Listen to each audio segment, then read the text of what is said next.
हरे कृष्णा। एकादशी के पावन अवसर पर हम सब एक ड्रामा प्रस्तुत कर रहे हैं जिसका शीर्षक है कामिका एकादशी,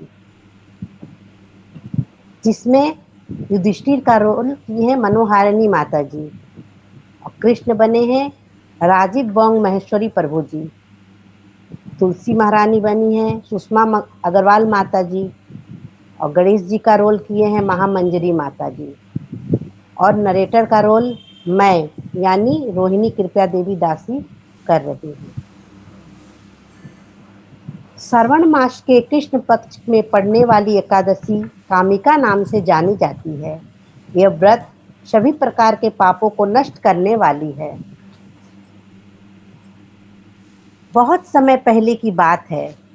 एक दिन महाराज युधिष्ठिर ने भगवान श्री कृष्ण से कहा,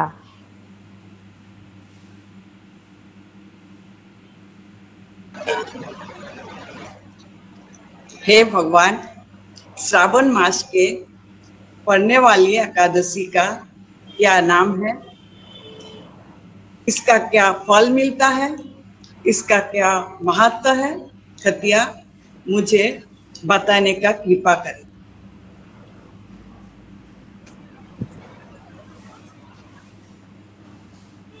हे युधिष्ठिर, मैं सभी पापों से मुक्त होने वाले व्रत कथा का वर्णन करता हूँ, जिससे पहले ब्रह्मा जी ने अपने पुत्र नारद जी से कहा था।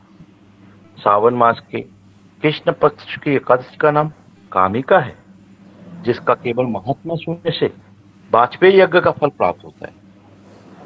उस दिन जो व्यक्ति शंख चक्र गदा पद्मधारी श्री विष्णु की पूजा करते हैं, उन्हें नैमिषारण्य में, पुष्कर में तथा काशी में गंगा स्नान का जो फल है, उससे भी उत्तम फल की प्राप्ति होती है।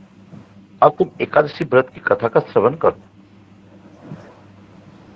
एक समय धर्मध्वज राजा की पुत्री के रूप में तुलसी देवी जी अवतरित हुई थी। उस समय भगवान श्री नारायण की तपस्या हेतु वह अनेक तीर्थ स्थानों में भ्रमण कर रही थी।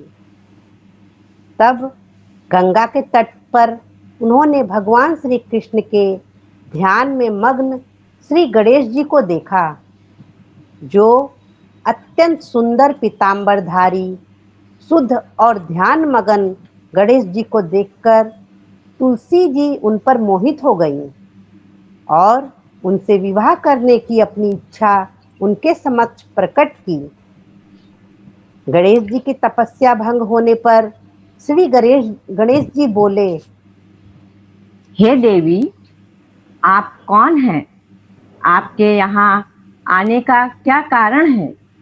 कृपया आप नहीं जानती कि तपस्वियों का ध्यान भंग करना पापजनक होता है। तब तुलसी जी ने कहा, मैं राजा धर्मध्वज की कन्या हूँ और अपने लिए योग्य पति प्राप्ति करने हेतु यहाँ तपस्या कर रही हूँ।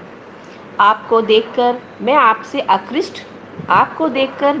आकृष्ट हूँ और आपसे विवाह करना चाहती हूँ। हे देवी, मेरी आपसे विवाह है। हे देवी, माता जी अपना अपडेट कर लीजिए। आपसे विवाह करने की कोई इच्छा नहीं है। कृपया करके आप मुझे अपना ध्यान हटाकर किसी और योग्य वर की तलाश करें। गणेश जी के ऐसे वचन सुनकर तुलसी जी को क्रोध आ गया।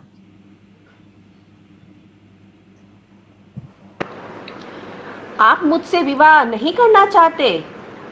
हे गजानन, अब आपका विवाह 2 कन्याओं से होगा। ऐसा कहकर तुलसी जी गणेश जी का अपमान करने लगी। तुलसी जी का यह रूप देखकर श्री गणेश जी ने उन्हें श्राप दे दिया। मैं तुम्हें श्राप देता हूँ, आपका विवाह असुर से होगा और उसके बाद एक वृक्ष बन जाओगी। यह सुनकर तुलसी जी को अपनी भूल का आभास हुआ और वह श्री गणेश जी से प्रार्थना करने लगी कि वो अपना श्राप वापस ले ले।